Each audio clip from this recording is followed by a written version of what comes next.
In this video, you are going to learn how to make Facebook view item list event for Shopify store and using Google Tag Manager. Hi, this is Nasim from nasimreza.com and I am a top rated freelancer on Upwork. If you need my assist, don't forget to check this video description because I will give all the resource link on there. Let's back to this topic.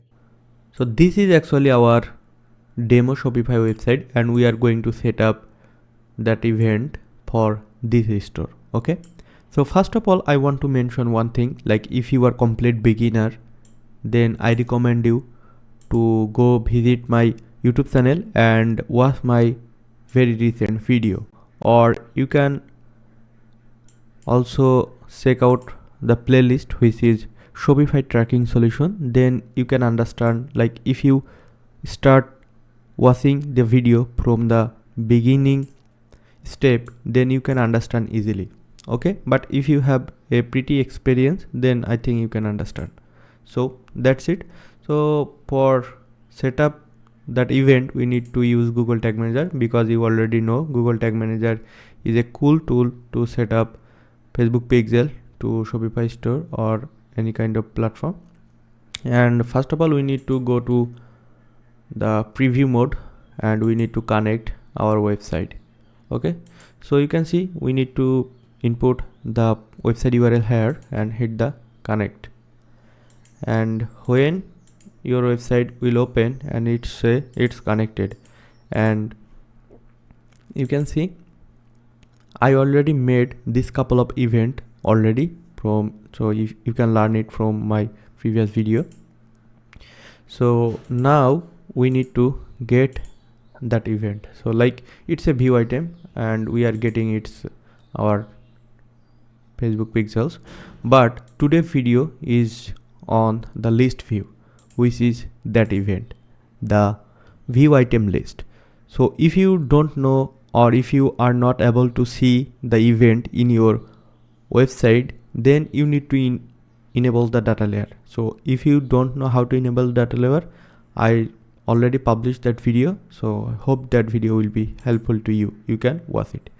Okay, because this is very important. Without installing data layer, you won't get this event. Okay, so with that, we are also getting the product information here.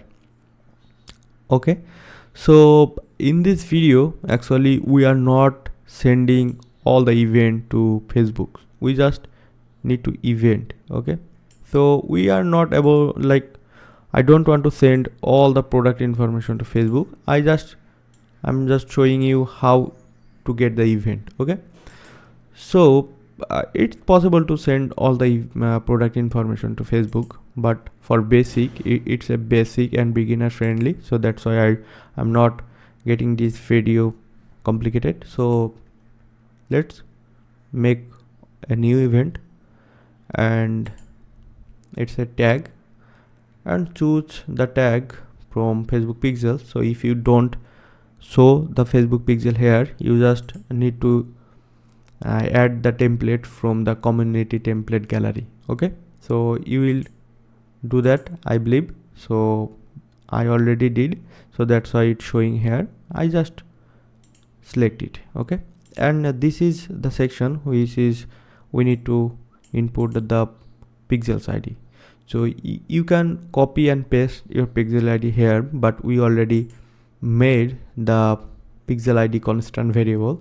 So actually it's a smart way to working faster, because we don't need to copy and paste again and again with this Facebook pixels. So that's it. And here you can see there is no event to select the view item list. So that's why we just copy the view item list and we are going to make a custom event. Okay, just copy and paste that name that we are getting from here. Okay, but Facebook don't like actually this format. Facebook always love to see this format, so you can use this format. Facebook always love to see view item list. All the first word will be the capital letter, first character. Okay, that's good. And here is the option to send a parameter to like Facebook pixel. So like this event, I for just think here is the all product. Okay, so you don't need to see the specific product name, the value, etc., because here is the all product. So maybe someone visit your product page but didn't purchase yet, so that's why you need this event to make the custom audience and run the campaign for them. Okay, so that's why I think it's not important to send the product information. So that's why I'm not making the variable here.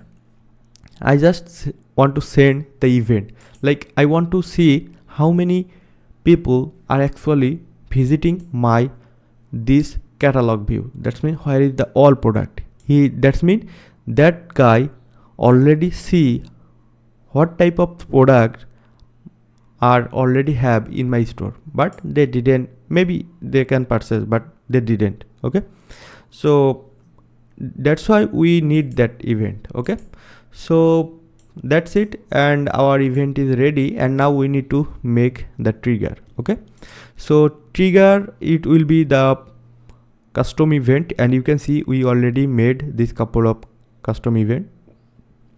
If you watch that video, that will be fine.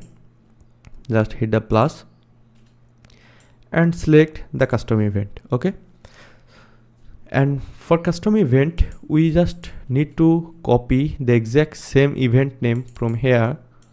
Just copy and paste it here. Okay, that's good, and then save it, and you can rename it.